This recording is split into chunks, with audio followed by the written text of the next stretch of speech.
Are you ready to challenge yourself and think bigger? I'm your host, Marianne Marchese, and together we'll hear the unfiltered, unscripted stories of those who've taken big risks and transformed their bold ideas into reality. Season 1 is brought to you by multi-award-winning law firm Legalite, where bold ideas thrive. My next guest is Mel Storey, corporate legal leader turned creator, speaker, and founder of Counsel Media, a modern digital media company for lawyers and ambitious young professionals designing careers on their own terms. Known as the career big sis of the legal world, Mel has recently made a bold move to go all in on building the resources she wishes she had earlier in her career. She's on a mission to modernise what a legal professional career can look like and to make sure the next generation doesn't have to figure it out alone. Welcome, Mel. Thank you. It's so nice to meet you in person. I feel like we're like Instagram friends. Yes, we are. We are. It's so great. And Mel, you've got your own podcast, Counsel Media, and you ask every guest this question. So I'm going to put you in the hot seat now and ask you, if you had a limitless credit card and you could only spend it in one shop, what would that be? Okay, I would at this point spend it at, this is so basic, I would spend it at Age. I would go shopping. Oh, I love and I'd go into Age. Yeah. I need a new wardrobe. This is Age, isn't it? The shirt that you're wearing? It is. It's beautiful. Yeah, thank you. Well, I'm a big advocate of Age, so I endorse that. Yes, Aussie brand. Yeah. We love. My corporate wardrobe is not working for me in my new world, and every day I'm like, I don't know what to wear, so I need a new wardrobe. Okay, well, Age, if you're listening, you can, sponsor this episode. Could you imagine? Oh my gosh. Can you imagine? That would be next level. You describe yourself as a career big sis. What parts of your early career really shaped that title and that role for you? So I'm the first in family to go to law school and to university, full stop. And I came from small regional town, Dubbo, New South Wales. There's not much out there, but there is a zoo. People know about the zoo, about 5 Dubbo hours Zoo. west of Sydney. A country mouse in the big city, to be honest. I knew no one. I knew nothing. I stood on every landmine and I made every mistake, and I have just figured it out through trial and error over 15 years. And I just can't help but feel that it would have been really nice to have had someone to look up to and learn from along the way that was accessible and approachable and warm and like a big sis. So to be honest, it's a natural evolution from a pain point that I had as a junior lawyer and someone coming into the corporate world with just no idea. Yeah. But I am actually a big sis in my real world. I'm the eldest of 5. Oh. So it's a natural role that I've had since I was 5. Your whole life. Yeah. Oh, I love that you've translated that over to your professional career as well. Like big sis at home and big sis in your career. That's so sweet. Maybe all of this is just to be coming back to who you actually really are at your core. Yeah. And I've always been a bossy big sis who went out into the world and figured it out and reported back to the next generation, my people, and like, okay, kids, let's go. This is how you're going to avoid that safety, do that, do this. And some people want that guidance and that energy, and some people absolutely do not.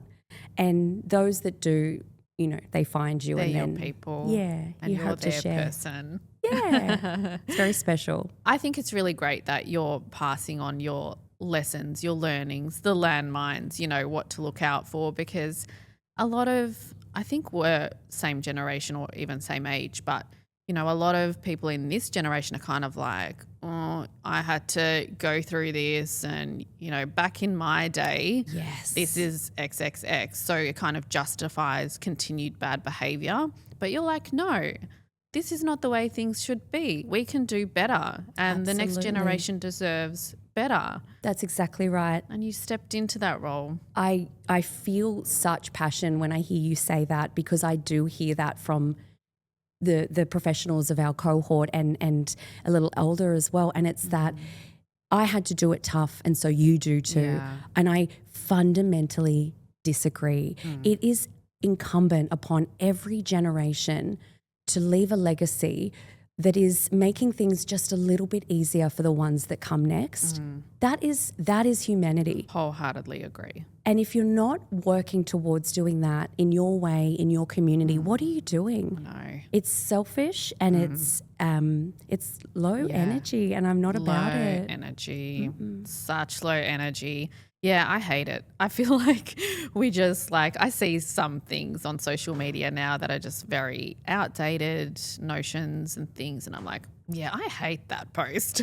Totally. And we cannot be what we cannot see. Yes. And I want to step into that space and show other leaders and emerging leaders that it's entirely acceptable. And in fact, it's courageous. And I think it's going to be historically correct that we need to do things differently in this profession, and we are the circuit breaker. Yeah. We talk about generational trauma in the world, in family life. That concept is becoming a little bit mainstream, and we have it in the legal profession. For sure. Enough is enough. For sure. I'm just looking around, seeing how things have been and going, absolutely not. This ends with us. We will do better. I love that so much. I love that. And what it's bold. It's bold. Well, it was literally leading to my next question, which was you left your corporate career to go all in on Counsel Media. Very bold move. I can resonate with that. I had a stable legal job, left that. You've done that recently. What was the problem that you were seeing time and time again in the legal world that made you take that bold step? Many. Yes. And they felt more and more urgent. And this was bigger than me. And this was like a calling that I could no longer ignore and fit into the sides of my big corporate legal job. It was a very slow burn with the podcast, creating content. It was a little side hustle for 5 or 6 years. Wow. And I could manage that. I would do little speaking gigs and just little bits and pieces until the wave and the groundswell of the support, but also the people that wanted my help. I could no longer give them that and also achieve what I needed to achieve in my full-time job. So I needed to accept that it was all or nothing. I could no longer serve two masters, and it was all I was thinking about. I couldn't. I would even play little games with myself like, okay, Mel, we're going to review this 50-page services agreement, and then you can go on LinkedIn and do your DMs. It was my reward because it was feeding me and fueling me in a way that commercial contracts could never, and maybe would never for me. Yeah. And yes, I was completely excellent at that. I was good, got the awards, ticked the boxes, happy days. But just because you're good at something maybe doesn't mean that it's your passion, your purpose, your mission. And as I matured and went through many life lessons as we do, I could no longer ignore this was an urgent calling, and I kept looking around waiting for somebody else to step up and fix the problems, fix the lack of connection, fix the generational trauma, fix the loneliness and the isolation, the feeling of being trapped in a career that no longer really suits you, but you don't really know how to fix or move or shift, and that just that depth of sadness and then leading into even more complicated problems for people in the industry, which is well reported.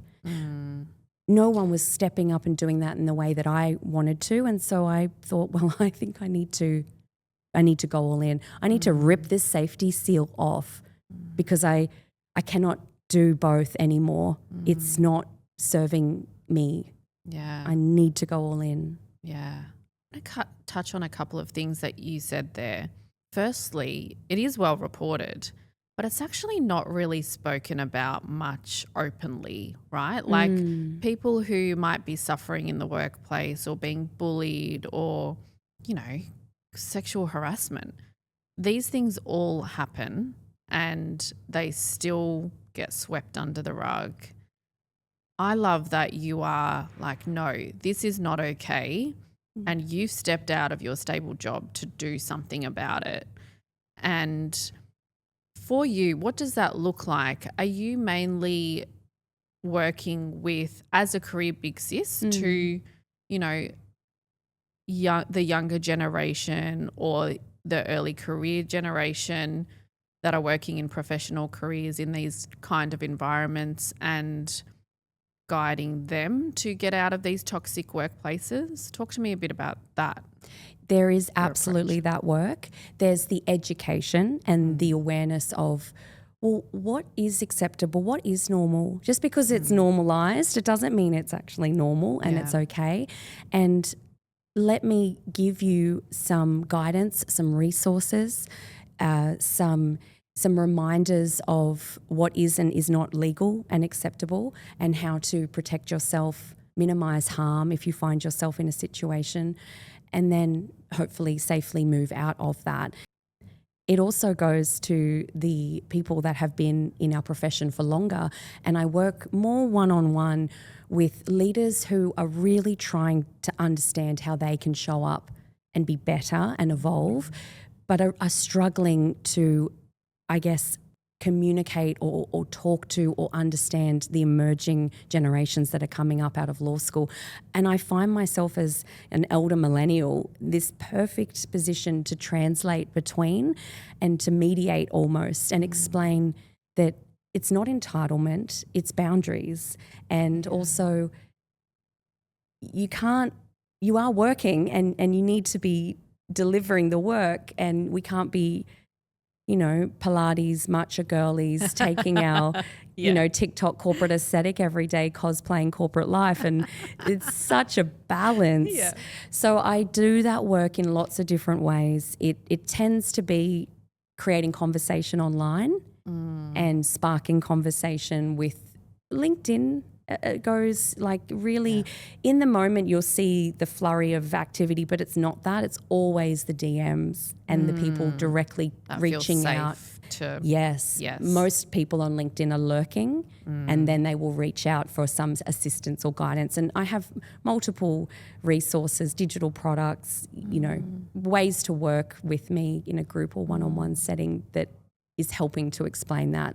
So it's evolving. I've been on my own business now, full-time, all in for 5 months. So well, it looks like a lifetime from the outside. Like you're doing such an amazing job. And I think you've got such a beautiful balance of that, tackling the toxic work cultures on the one hand, but simultaneously guiding through that next generation and support, like providing this supportive pathway for them. So, and yeah, I've not really seen any coaching like that before. So I think it's really unique and amazing that you've done that. I saw the gap. We see executive coaching, high ticket, the partners of law firms, $800-900, sometimes more an hour, exceptionally talented, transformational at that end. I could not see an accessible way to meet people where they are as early career law student, emerging leaders, even, which is my very niche experience, transitioning from private practice to in-house practice. That's an entirely different shift in and on of itself that is a growing trend of lawyers that are doing that.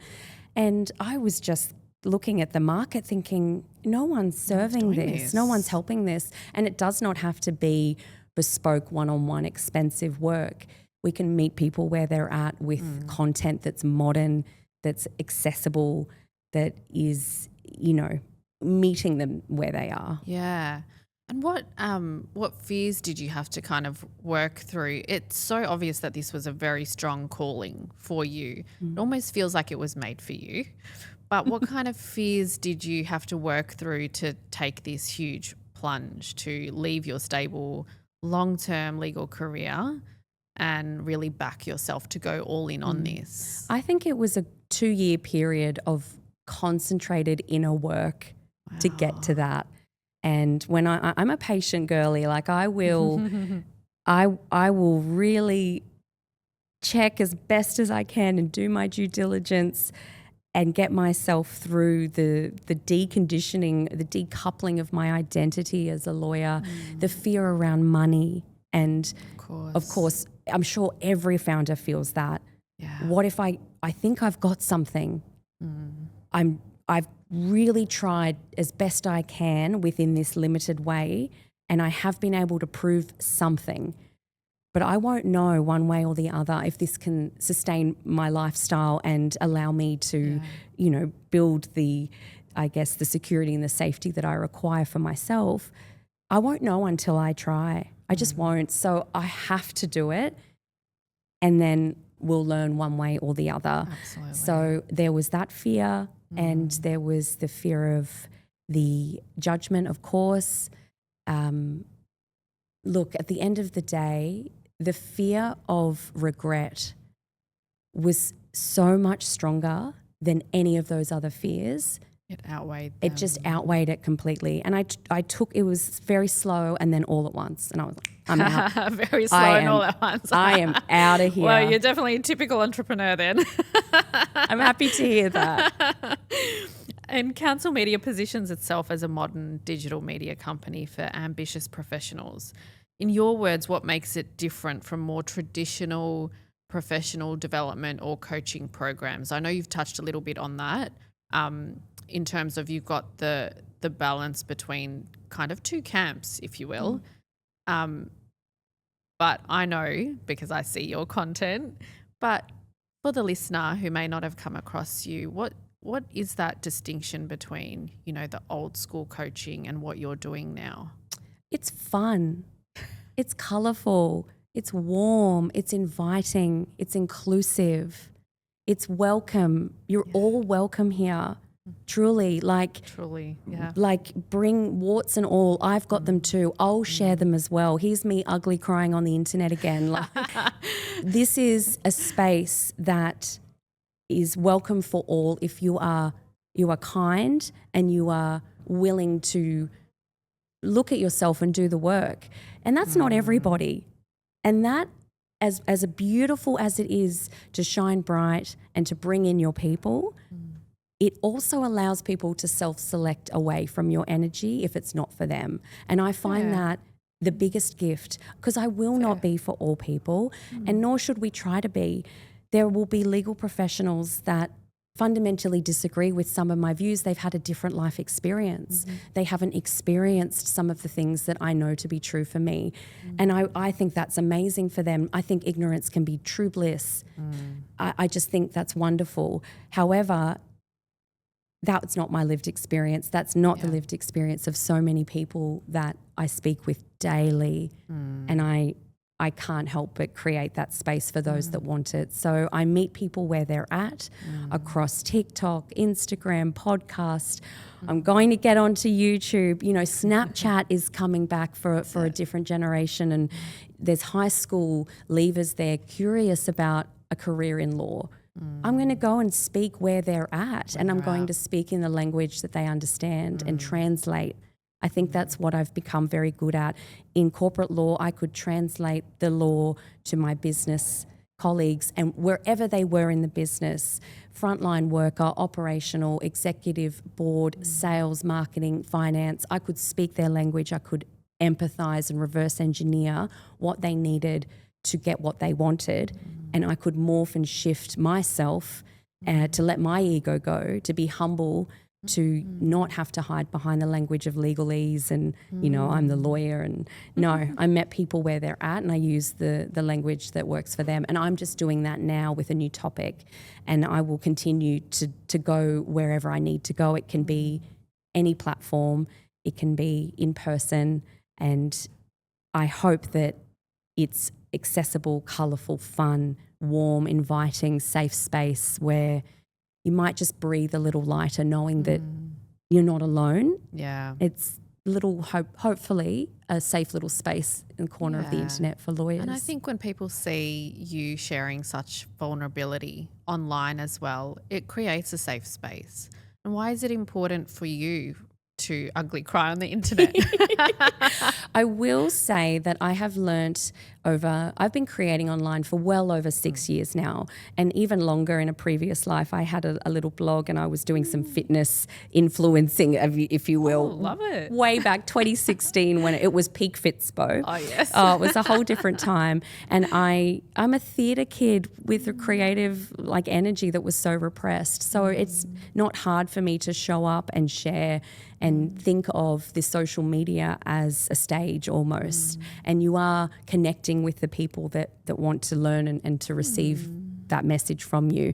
And Such a good way to think about it. I never thought about it that way. Social media as a stage. Oh, it's it really is. cool. yeah, I think within everybody has a different privacy setting. Yeah. I share so much of my life in some areas, and then there are other parts that no one knows anything about and would be shocked because I didn't know you had 4 kids and 3 dogs, which I don't. Which you don't. Just to be clear. No, not that I know of.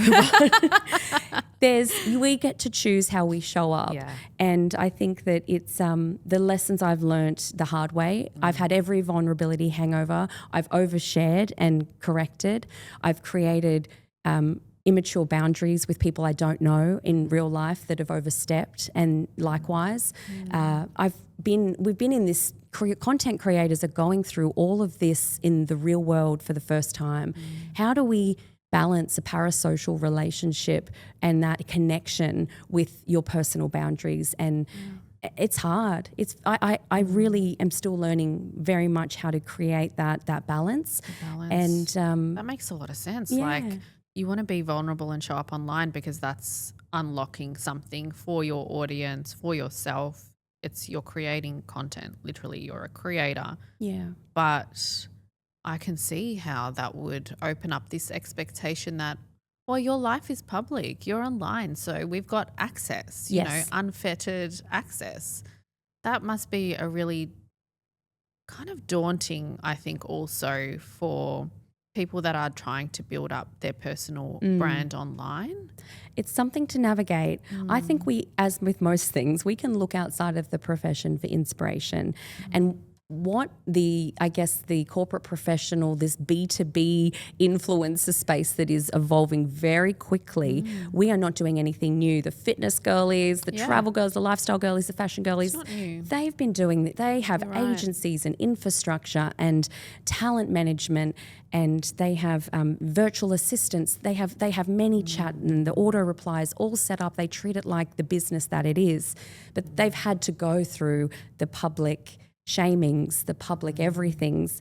And I think that this next generation, this next wave of professional people that are seeing that this is an incredible way to connect with your ideal community, audience, clients, it's probably almost non-negotiable at this point in small business, especially, to have and be the founder face. I really do stand by that because it's so powerful. And I think that professional services are realising, they're showing up, and they're looking at, hopefully, we're lawyers, we do love precedent. We look at what went wrong in the past and how can I maybe avoid that. So in some ways, we are well placed to take a measured and thoughtful approach. But I do think that it's something to be aware of, and I've had to learn every mistake under the sun. And I still am, as I clock up into a different level of exposure. There are different expectations and different rules, different laws, even around how you do that. But it's something that needs to be navigated because it's fundamentally how I connect and how I show up and I storytell. So it's just non-negotiable for me to figure it out. I'm not going to shy away from that. And I'm going to share this in a way that I feel comfortable. I often say that we have to share from the scar and not from the wound. And when you're in the moment and you desperately would love to just, share, it's got to be with wisdom, and it's got to be with courage and bravery, but also with responsibility. You don't know who you're actually hitting out there in the world and what they're going through. And they've just come on Instagram for a little scroll, and then you're talking about something that really should have some kind of content warning at the very least. So there's got to be a measured approach. Not every creator does this well. And I think there's this interesting moment online. There's a reckoning, there's a shift. The attention is shifting. The quality is elevating. It's a real moment. Everyone is their own media company, their own production company. Yeah, I agree. I feel like to your point earlier about that, being very careful with the content that you're putting out there and coming from a place of the scar, because you see a lot of trauma dumping, honestly, online. And it's that balance between not trauma dumping, but actually, here's what I went through. And now I'm in a position that I can talk about it, because not everybody is immediately in a position to be able to talk about things. And here are the lessons, and here's how we can do better. And I think you navigate that really well. I've seen some of your recent content around that. Thank you. What advice would you have to founders? And I also wholeheartedly agree that these founder-led brands are the next wave. So I do want to come back to that. But what advice do you have for founders who are like, oh, this is so cringe, or like, I can't put myself out there, or I can't share this, and I've got so many lessons to share, but I just can't do it. And I've had the experience sometimes where I've posted something really vulnerable and then I just feel like throwing my phone. I hear that. Look, you've got to pay the cringe tax. You do have to pay the cringe tax. I'm climbing Cringe Mountain every day. There is a difference between cringe and trauma dumping. Yeah. And I think we all know how that feels in our body. But if it's coming from a place of a fear of looking silly or judgment or embarrassment, that's the cringe. And if you're going to show up and put yourself out there to be known for what you want to be known for, the only way through that is to feel the cringe tax and pay it. You have to pay it. And it's just part of it. So lean into the cringe. You lean into it. It won't go away. I still feel it almost every day because I'm elevating. I do. I really do. I elevate and I look back and, oh gosh, that was cringe. And I go, yes, but what an amazing testament to how I'm growing. If you look back and think it's a little cringy, I think that's a good thing. And I think that we can talk about, going to the gym. We can think about going to the gym. We can maybe read something or watch a YouTube article. We can get so in our head about planning. We procrastinate, analysis paralysis. But until you actually go and do the thing and put in the sets and the reps, you're not going to get the results that you want. And it applies to content creation. It is a little different because you're kind of doing it live in public, so people real time. But I think it's brave. I think it's courageous. I think it's non-negotiable. It's another part of being in business that feels uncomfortable. It's leading you to the inner work you need to do to understand why, and ultimately showing up for those that need to hear your message is really one of the most powerful things that we can do, and it connects well beyond a product or a service. It connects in a human way that's actually quite impactful. Yeah, I wholeheartedly agree with that too. I've said that a couple of times this episode, but it's just really, hitting home for me. I think a lot of founders have hidden behind their brands so far, and I'm guilty of that too. Like I hid behind the Legalite brand for a while, because it's an extension of me, but it's also separate to me. So if they want to criticize a brand, it's like, yeah, but I'm safe. I'm behind here, behind the wall. And coming out of my shell a bit more onto social media has been very vulnerable.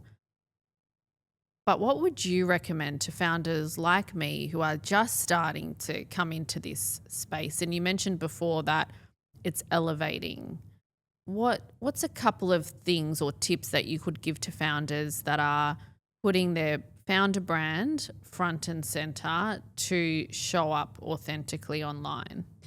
I would set yourself a timer, pick up your camera, talk to it, don't play it back and post it. Oh, wow.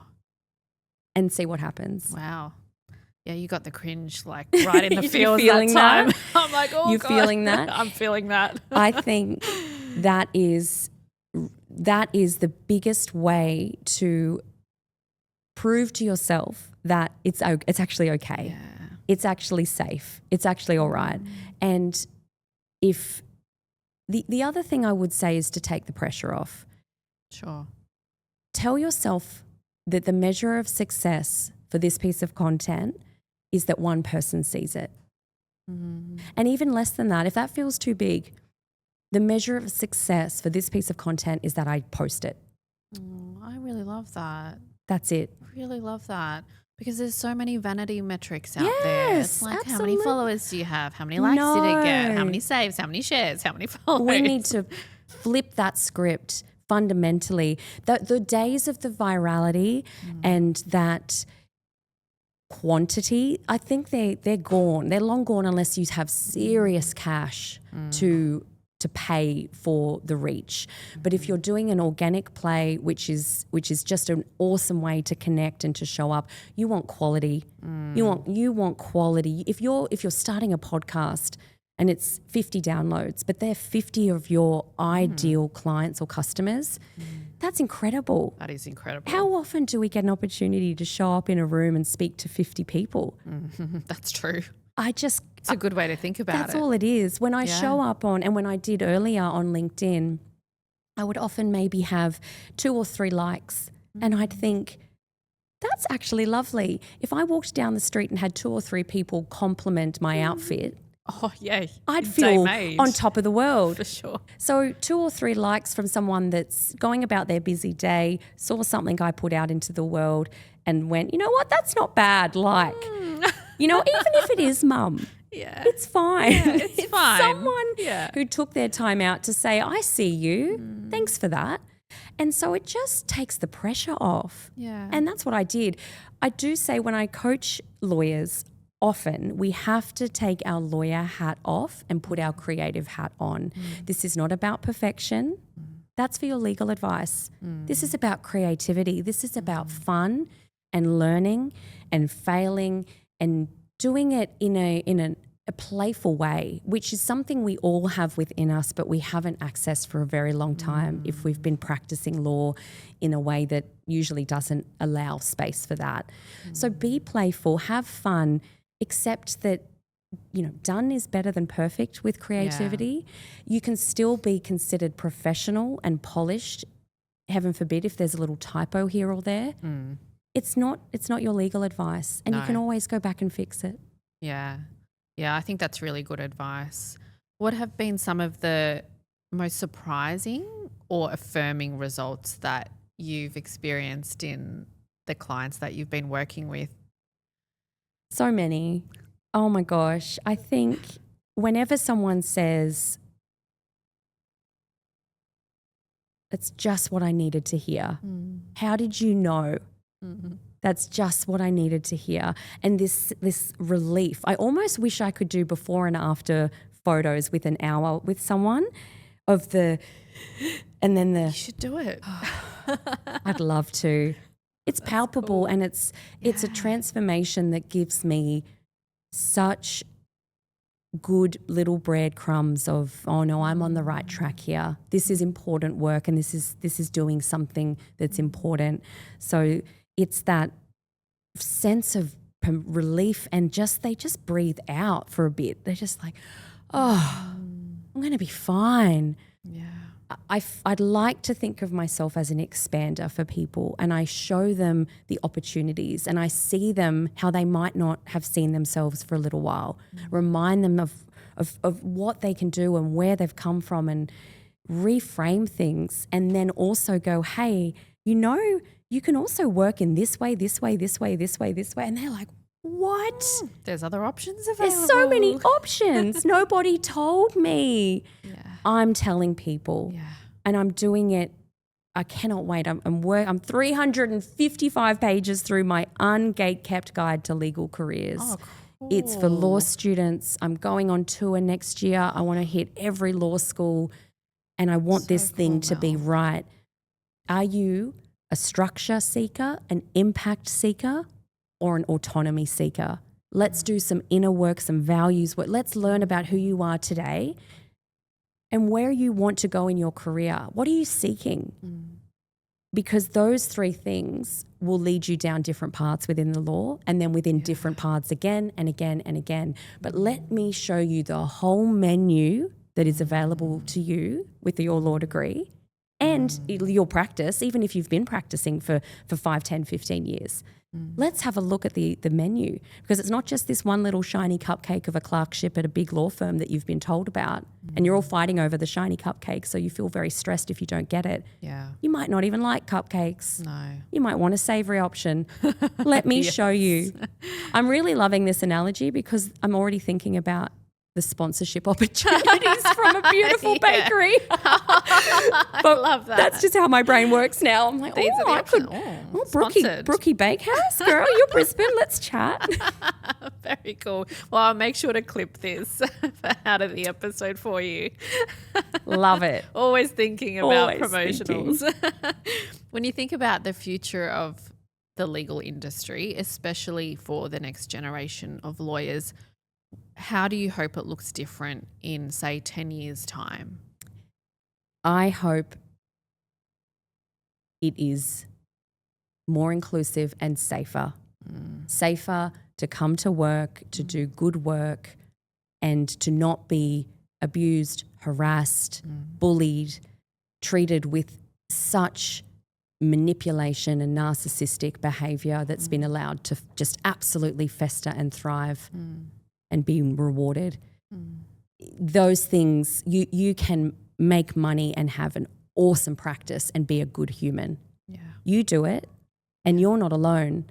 And your generation of the new law, the boutique, that came through 10 years ago or so. It's proven out now. Proven. It's done. The model works. So I say more of that.